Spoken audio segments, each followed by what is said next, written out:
नमस्कार, Zee news 24 तासमध्ये स्वागत आहे।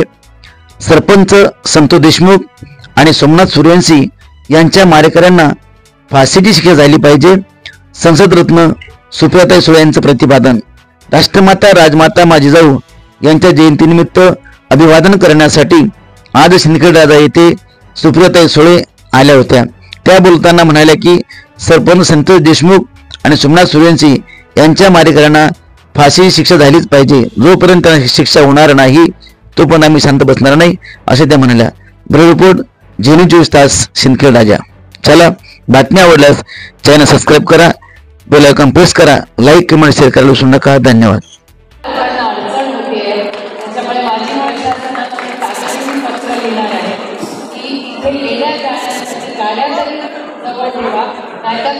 इलेक्ट्रिक व्हॅन किंवा काहीतरी किंवा जिथे गाडी लावून माणूस पटकन तिकडे जाऊन वर्तन करू शकतो। त्याच्यामुळे इथे प्रशासनाने लक्ष घालून सोयी तिथे सगळ्या जिजाऊ देवीसाठी केल्या पाहिजे।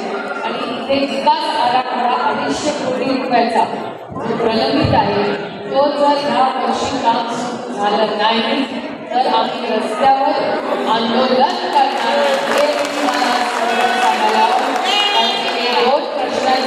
स्वतः महाराष्ट्राच्या मुख्यमंत्र्यांची भेट पुढच्या 8-10 दिवसात घेणार आहे। आजच दोन्ही विषयांची पत्र त्यांना लिहिणार आहे।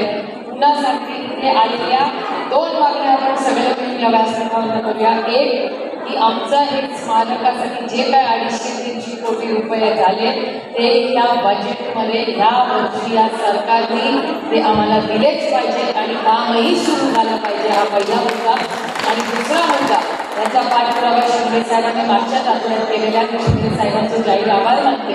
आणि दुसरा मुद्दा की इथे 12 जानेवारीला येणाऱ्या प्रत्येक जिजाऊ मातेच्या प्रेमी आपल्या ज्या विश्वासाच्या नात्याने येणार होते त्या प्रत्येकाची यायची जायची इथे व्यवस्थित सोय झालीच पाहिजे, म्हणजे जास्त लोक इथे येतील। अधिकाऱ्यानंतर शिंदे साहेबांचा, माझा, रोहितांचा अतिशय प्रेमाने स्वागत आपण सगळ्यांनी केलं। आज मेहबूब शेख ही आमच्या सगळ्यांबरोबर इथे आले, मोठ्या संख्येने जिजाऊ प्रेमी इथे आले।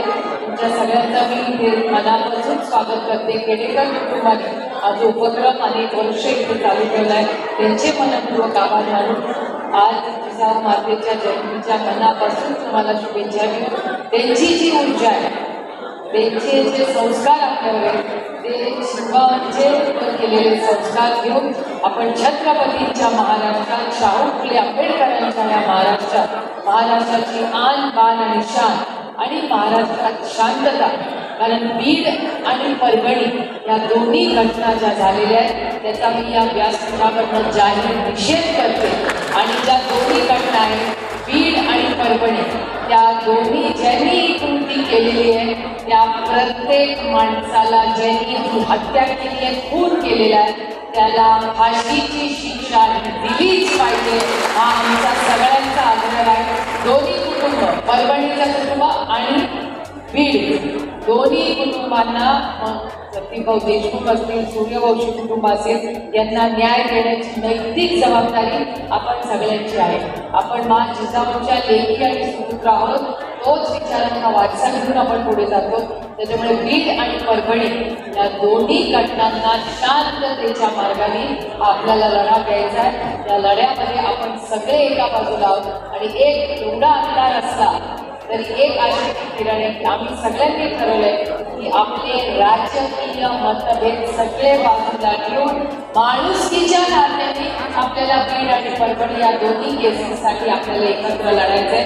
आपण सगळे एकत्र मिळून मराठी माणसाच्या माणुसकी आणि नैतिकता याचं एक उदाहरण, यांना जोपर्यंत फाशी होत नाही तोपर्यंत आपण स्वस्थ बसत नाही। आता शब्द आपण एकामेकाला देऊया आणि ह्या वास्तूवरनं, या पवित्र वास्तूवरनं आशीर्वाद घेऊन या लढाईमध्ये आपण सगळ्यांनी लढलं पाहिजे। आज आपण आलात, आमचं अतिशय प्रेमाने स्वागत केलं, त्याबद्दल आपले मनपूर्वक आभार मानते। पुन्हा जिजाऊ जयंतीच्या मनापासून शुभेच्छा देऊन आपली रजा घेते।